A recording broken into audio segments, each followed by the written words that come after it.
Yo, what is good, dev guys? Welcome back. In this video, I want to start the loading process of our save and load system. So that's going to require us to make a couple of more things. So I'm going to come to this dev folder. I'm going to make another folder called core, because we're going to have to make blueprint types of Lyra types, just so I don't have to make a C++ version of it just to call one function. So we'll make a blueprint class based off of the Lyra player controller. Select this, call this BP player controller. And we actually need to take this controller and pass it into the project settings, maps and modes, default settings here for the selected game mode. I'm gonna pass in the BP player controller. And then inside this player controller is where this pawn component actually gets given to. If you don't know how to search things in Unreal, I'm probably gonna do a video on just how to search things in Unreal and probably release that as a tutorial. But if you go to this characters folder, it's inside of content, characters, cosmetics, and you see we got this pick random character component here. This is the actor component, but you can see here it says Lyra controller component underscore character parts, meaning that it's attached to a controller.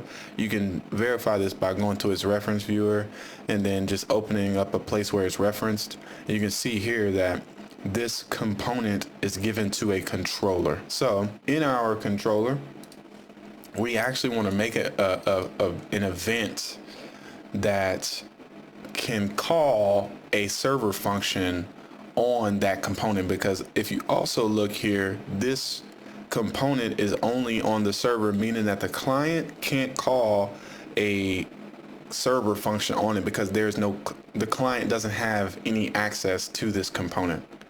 So you would need to call a server function from a place that has server authority over this actual component, which is the controller. And since the client has a version of the controller on its client, it can actually call a server function on the controller. So I'm going to make a custom event. And this custom event is just basically going to tell our cosmetic component that we want to load our selected parts and not the parts that it's actually trying to load up. So let's go ahead and say client, we'll call this client request local parts, or I'm gonna say request modular character. All right, so here what we're going to do is find component, and why does it get component by class, and we're going to get it on this actor. We want to get our pawn, let me see the actual name of this here, the base class. So Lyra controller component underscore character parts, that's what we want. We want that Lyra controller component underscore character parts. If this is valid, we want to actually call a function on this component. So maybe we need to get the BP version. I'm gonna get the BP version of it. So BP, what was it? B underscore, I don't remember the name, pick random character. So let's look for that specifically, because I do not want to have to put this in. What I'm trying to avoid doing is putting one function in C++ when it could just be done in blueprints. But if this was my real project, I would just put all this stuff in C++, since I might want to call it from C++. But I'm gonna get this B pick random character. If this is valid, I want to call a function on this B pick random character. And basically what this function is going to do is call this, but pass in our own data. So let's make a custom event. And let's say on client requested modular character. Okay, so here what we're going to do is grab this function here, and we're actually going to basically call this function and pass in a new part struct. But we're going to set this class to be the modular character skin class instead of what they had. So if we compile that, what's this? What's that note? no value will be returned by reference. Huh? What? Okay, I'm not sure what that means. And then this function, this logic, we only want to run this if the owner of this component, so only do this if the owner of this component is a Lyra bot player controller. So if this cast works, then run this logic here. We don't actually want to do this for our player control character. What we're going to do is this here for our player control character. So one thing we can do is whenever we possess, and this is kind of sloppy, but we're doing it for now. So this is going to be a server function. So let's make this a run on server, and we're going to call that on client request modular character, and we're going to make one of these.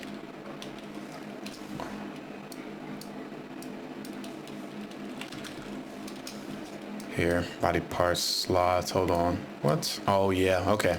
Yeah, we actually want to make an array of these. So we don't want to make an array. We can just pass in an array. Plug this in there. I'm gonna delete this real quick, and then whenever we possess this controller, or whenever this controller possesses our pawn, which runs on both the client and the server, I want to make sure that we switch on the authority, because on the server you can't really load the local save. If you had like a database or something like that, you could ultimately load a local save and then, you know, grab the data from the database. But here we're just working with the local client.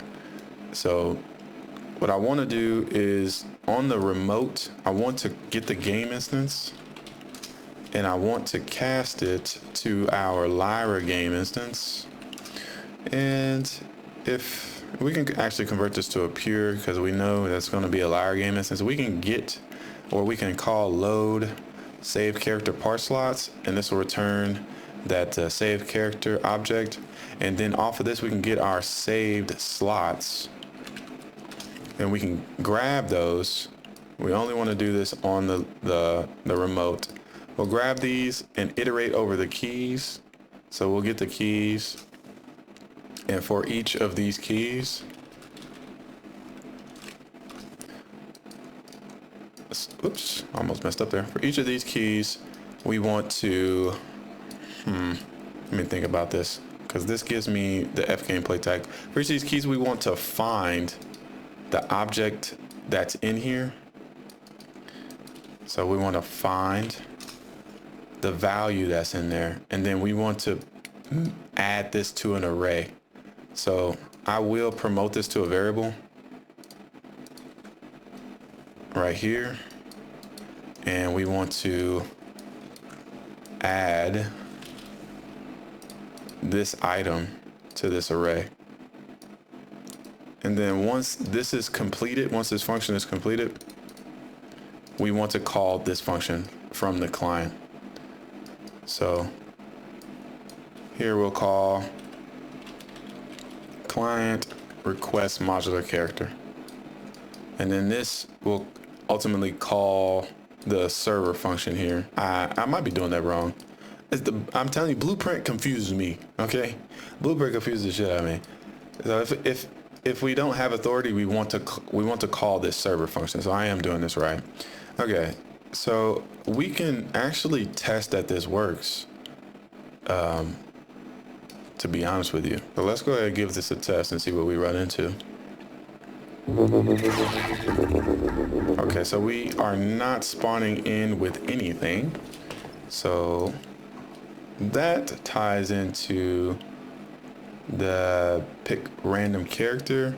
We can see if this function is running, or yeah, first I'm gonna put a debug marker right here, and then I will put a debug marker on the C++ version of this, just to see, but we'll mute it for now, and then I'll bring it back to see what's going on. So I'm gonna press play here.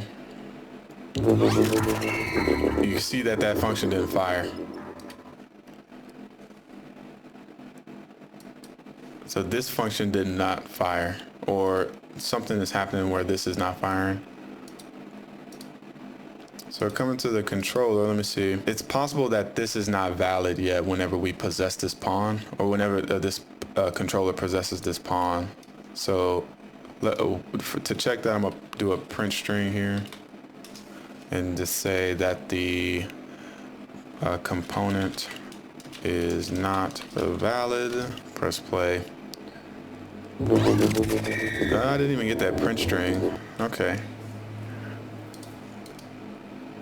So this doesn't look like it's getting called. I'm gonna make it reliable first off. No, I don't know if you can override an onRep function.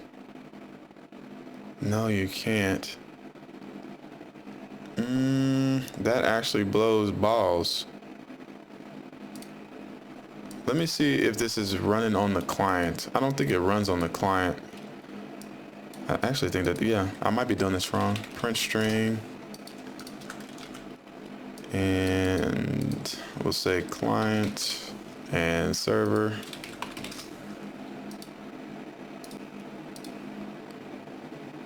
It just says server.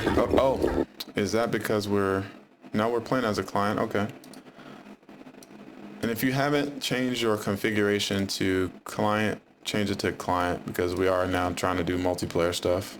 Okay, so on the possessed event, it runs on the client, on the server only. So we need to find an event that runs on both the client and the server.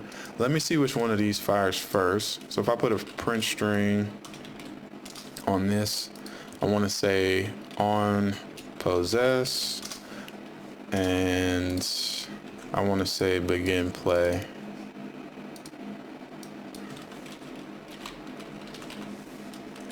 I want to see which one of these fires off first. I think possess fires first. Begin play, then on possess. And then the client runs begin play. See, there's going to be a disconnect though, because in a game where there's lag introduced, the pawn is not going to get possessed until it's replicated to, like, on the client. The pawn won't get replicated to the player for however long it takes that time to travel to the client. So if you got like 500 ping, it could take a whole second for you to possess your pawn. I really feel like they should have made on rep pawn a overrideable function inside of Blueprint.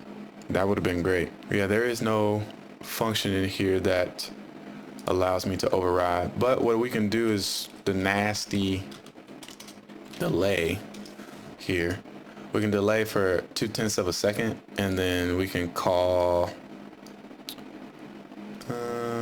this function right here. So let's make a custom event for this and call this to send request.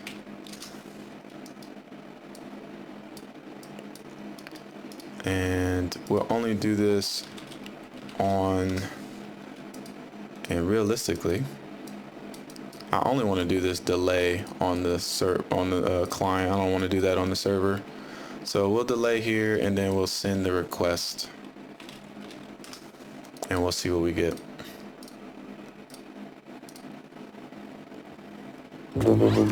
Okay, so now we can see that our function is firing here, and I'm gonna unmute this so that we can step through so you can see how this code flows. So add character part gets called on the server, and let me bring this back.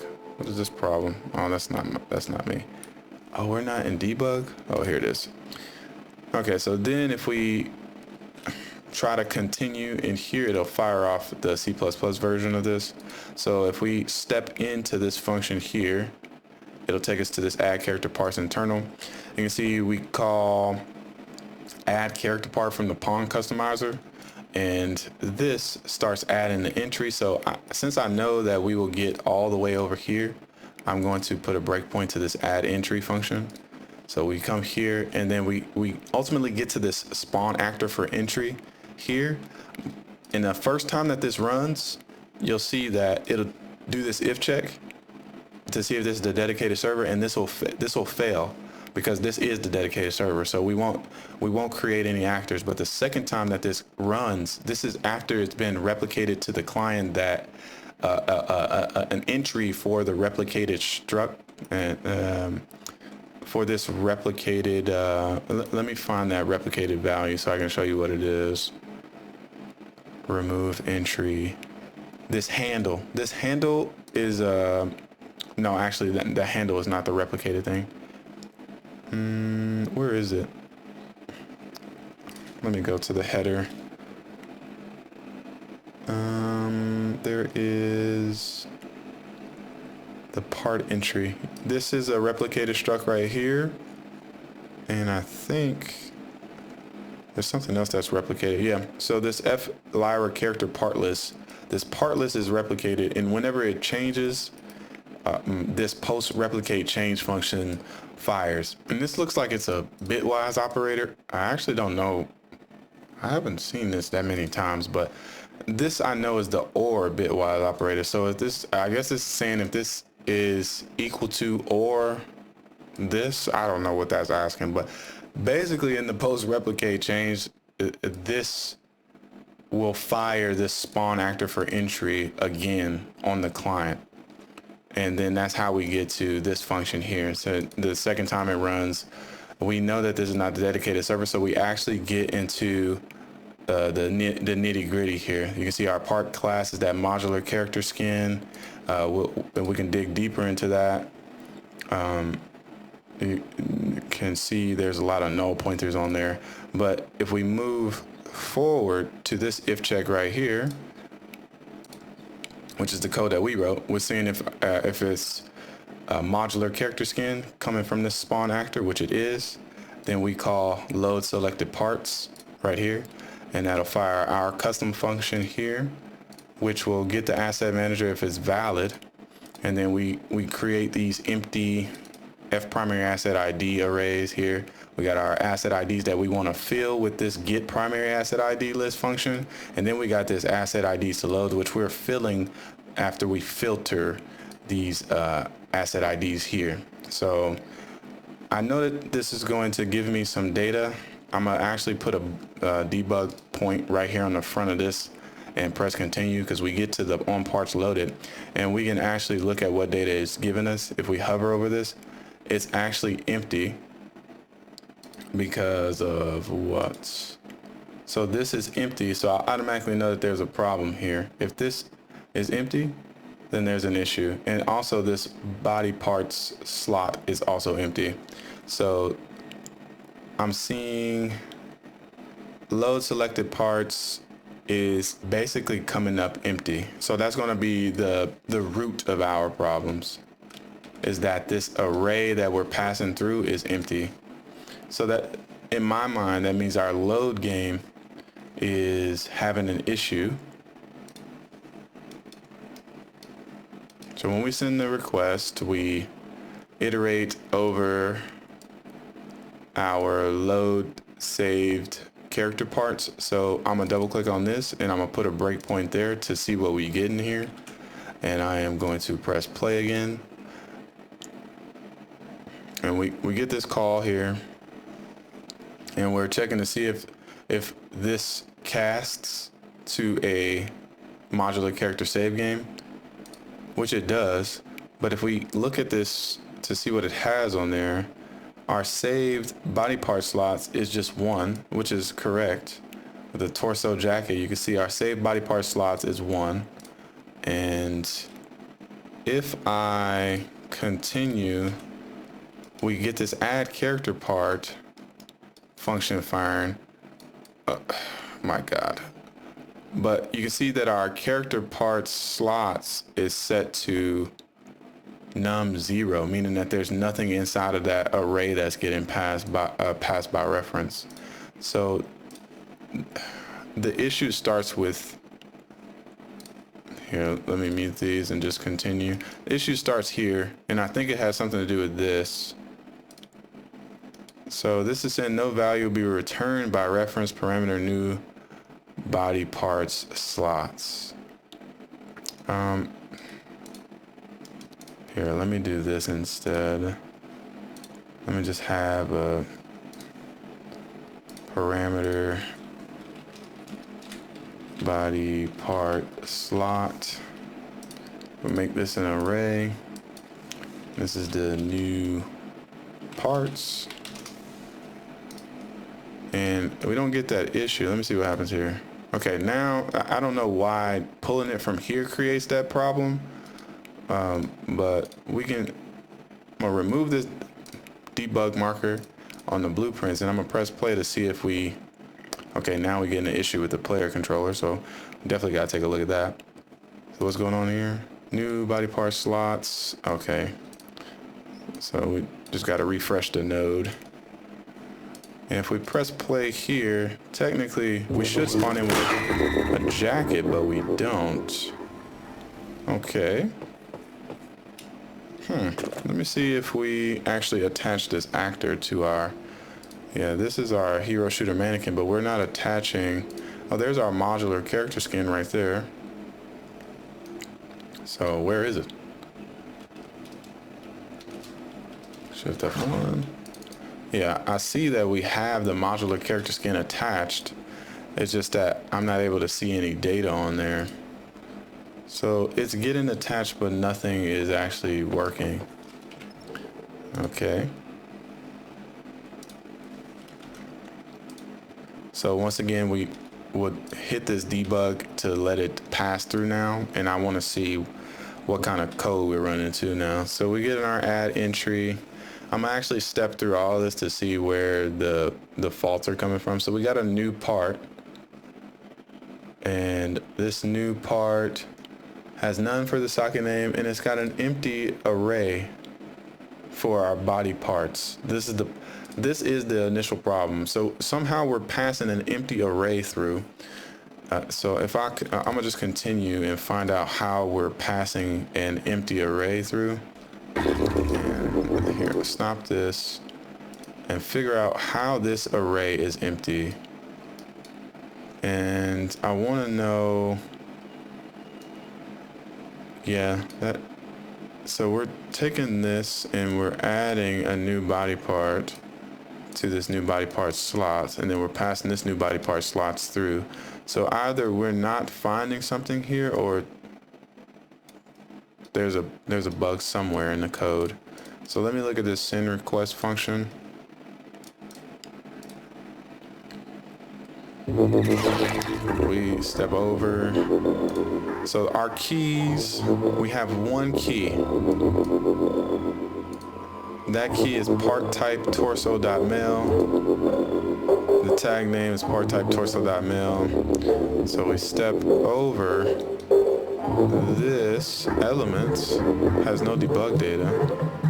Once. This slot has 1 in it. We're using this key to find this slot, and I'm looking at this slot get added to this array right here. And I'm not clearing out the array anywhere. I don't see myself clearing it out anywhere.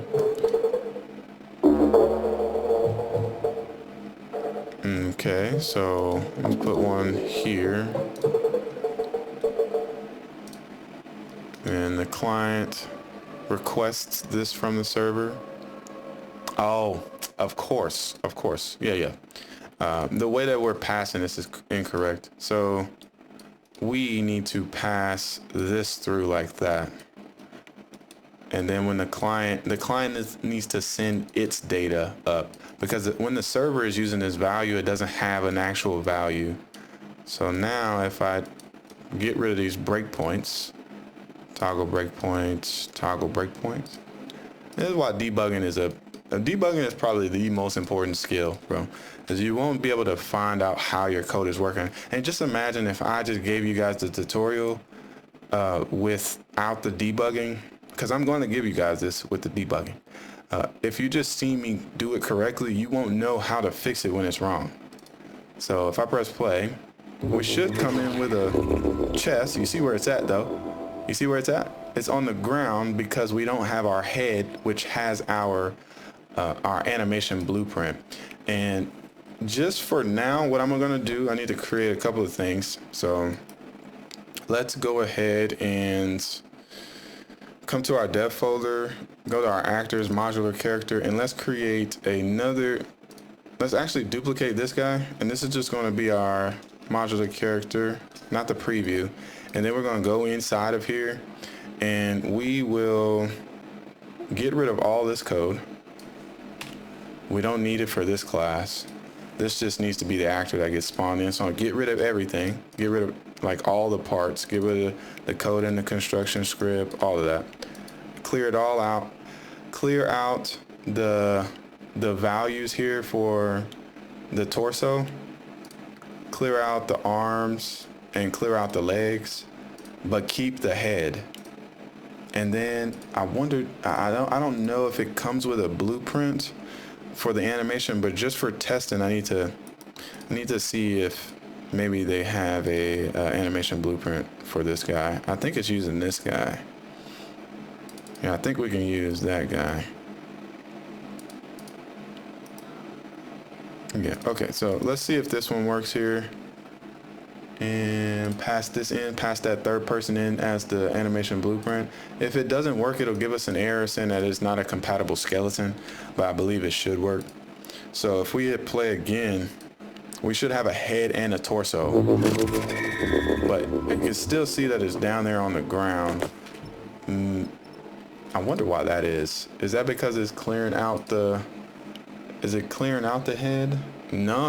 I think it is clearing out the head and clearing out the animation blueprint. I don't want it to clear out the head, but what I'm going to do is just for now, I'm going to set up a save where we have everything. So bear with me here. I know this is kind of sloppy, but let's go to the dev folder. Let me go to my parts folder, mail, and then inside the arms, let's give it, actually no, inside the head, let's give it the blueprint that we just used right now, the third person character blueprint for now. So let's use I think I could pass it in like that now. Okay, let's find it, go to the head, oh, pass it in. Okay, modular character, I want to look at the animation blueprints, thank you. Go to the head and pass that in right there. Save that, and then we'll do one session where we will save the head here. So I'm going to press T, I'm going to click on the head, I'm going to go to the arms, click on the arms, go to the torso, I'm going to click on the torso and go to the legs and click on the legs. I'm going to go back because apply changes doesn't matter. Then I'm going to escape. That should have saved all of our slots there. And then if I press play again, we should come back with all those parts. We do, but they're all crushed up right there on the bottom. You see that? They're all like every single part is just all crushed up on the bottom. So I believe that might be something inside of the code inside the modular skin. I don't think we need to reinitialize the pose. I do this in my project and it doesn't do that. Yeah, I think we might not need to reinitialize. I'm gonna test this, so we'll say false here. Set this to false so that it doesn't reinitialize the pose. But the fact that it's, wait, that actually is confusing. Let me debug this because this technically should work. Here, I'm gonna remove all these breakpoints and then just add one right there. So we get our meshes loaded, and if we look at our part slots, you can see we only have one. Okay, so only one saved. That's a problem, first off. So only one of our parts is saving. So because we're only passing one part slot through. So that's a problem. And I just remembered that we made this blueprint actor, but we're not actually passing that into the code. So inside the player controller, this actor that we wanted to spawn inside of this function, actually not the player controller, in this function in the pick random character, we want this to spawn our blueprint version of this modular character. Oop, not the preview. Just the blueprint modular character. And I'm gonna test this to see if that gets the animation working. And we'll continue through this. Okay, so now we come in with a head and a pair of legs, but no torso, no jacket, which is what we actually, we actually saved the jacket. So hold on, let me see this. Part slots. Now we got 42. What the hell? Okay, that was a bogus number. So now it's just legs here. That's the new saved version. Okay. So let me stop this and let me think. I believe that the save system has a bug. So I'm gonna close these tabs to the right and then look at this. The part slot is getting passed in. This part slot that we're using is getting passed in from, if we navigate to this, it's getting passed in from this character selection screen. The code might be passing in the wrong slot to the mesh. So over here we iterate over our loaded items. We cast it to a character part item. We get the mesh from that item. We get its keys. And then for each of the keys, we take the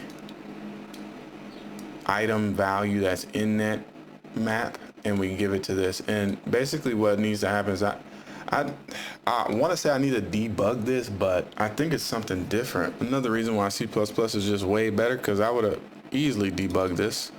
Let me put a breakpoint on this for each loop. Save this, press play, and let's just see what kind of values we get right here. Oh, actually, okay, that's not going to even matter. We're not saving here. So I'm going to press T, and now we get the for each loop to fire. So here we got our parts, torso, male, legs, head, and arms. So when we iterate through this array, we should go with the first part first, which is not showing me what it is. The first part is what? This is the torso. So we take the torso, we get its map of keys, which has the 3 types: the jacket, the shirt, and the default. You can see there, it's got the part slot, which is the torso. So then we also take the part type tag name, which is the torso, and we make a slot for that. And that's happening for each of the items coming out of this value here. So this is not wrong. All the data is getting passed correctly. Like if you really, like this part slot, you can see it's the torso, type name tag, torso.male, and then it's the default. And if I come back to this, I don't want to do that. Here, let me go back. I hate blueprints, bro, so much. Let's just put one right here. We come back to this. This is the torso shirt, and if we go back again, this is the torso jacket. And if we come through this again, we'll see that it is the legs default. And then we got the legs pants, and then we should get the head and the hands. The head is 1, and then the arms male is the last one. So all of the data that's getting set up with each widget is correct. The only thing I can think is that the actual saving is not correct. So when we save something, something is going wrong. So let's save this jacket, and let me put a debug marker inside of the actual game instance so we can see what's going on here. So when we save the game, what is happening here? Let's save this jacket. We call save character parts, and we iterate over the slots to save. So for each of these slots, the slot is the part type torso.male, and the part name tag is part torso.jacket. We got our torso slot, and then we come in here and we say saved body parts, which is empty somehow. Somehow this is empty, which it should have values in it already. So that's part of the issue. This array or this map is empty whenever we save something. Wonder why that's happening. So this is the problem, and you'll see once we save this, the next time we come back, we'll come back with a jacket. Why? But we won't come back with the pants, which is gonna be weird. So if I press play, we should have a jacket, no pants. You see that? Because the map is empty. So this will always overwrite our saved game. So say we save the game with a slot that is legs. As you've seen before, I at first I had legs, and then I saved the game again with the jacket, and this saved game overwrote that jacket save or the leg save with the jacket.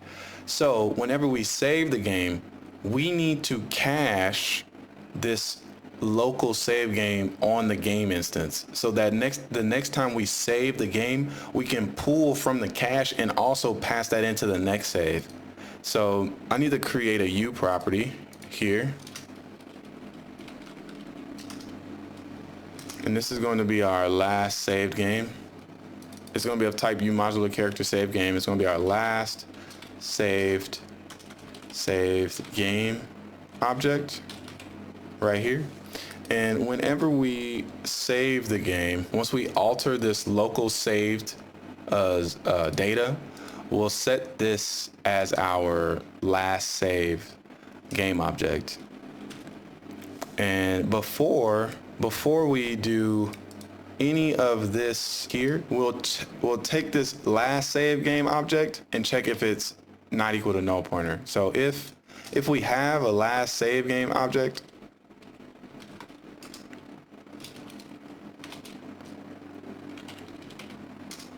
then we want to actually take the data from the last save game object and put it into this local save, and then save that all together to slot, and then also store that as the last save. So this will fix the issue where whenever we save the game once, it overwrites the last save, and we can't save more than one item. So we want to iterate over the slots that we already have saved in this last save game object. So let's go say for each of the last save game objects I saved body parts slots. So that's the T map. So for each slot, or let's call it saved slot, we want to take this local saved body part slots and add the save slot to it. So this will keep our last save slots data, and then it'll also save the new data as well, and then we'll also cache this as our last save once we're done with it all together, so that we never lose the data.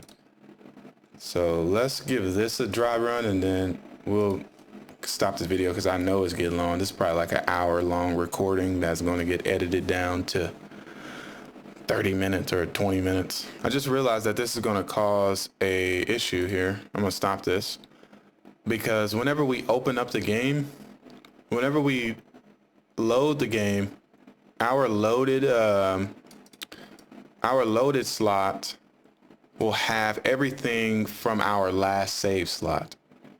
But when we save the game, this last save game object will be a null pointer.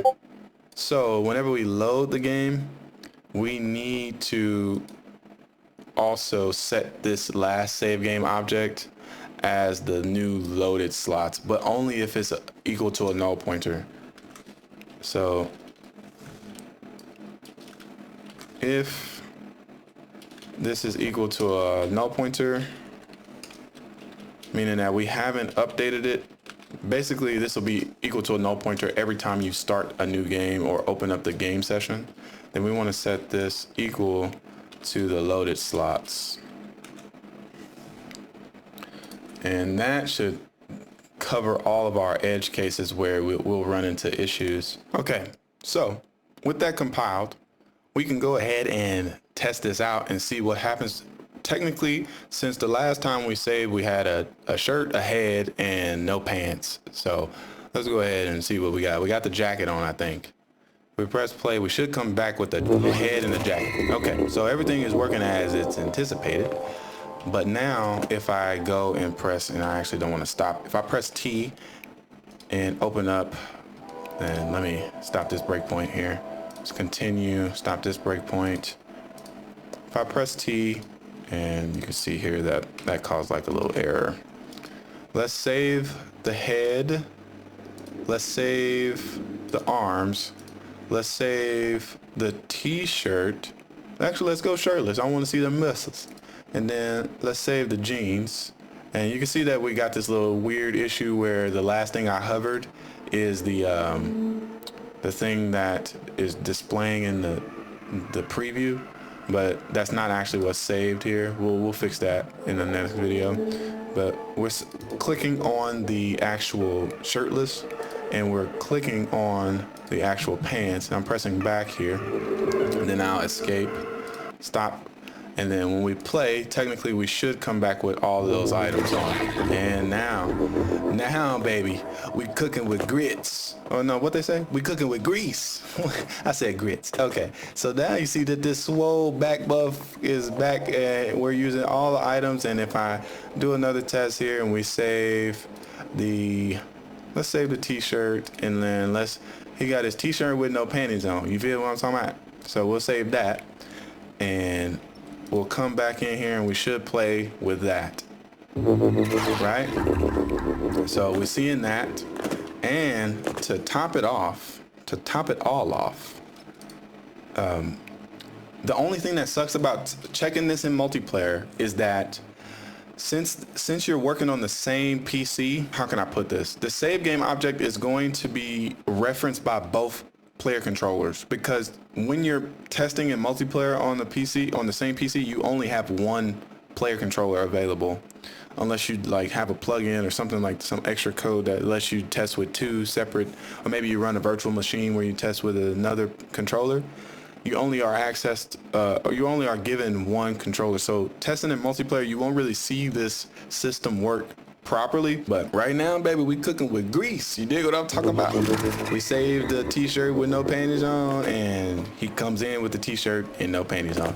So in the next video, I want to fix the UI issues where we hover an item, it'll save that item on the preview. Basically what I want to do is whenever you hover over an item, it should show it, but when you unhover over an item, it should show the item that you actually have saved, so that you don't get confused about what you're selecting. So if you guys are ready for that, I'll see you in the next video. Peace.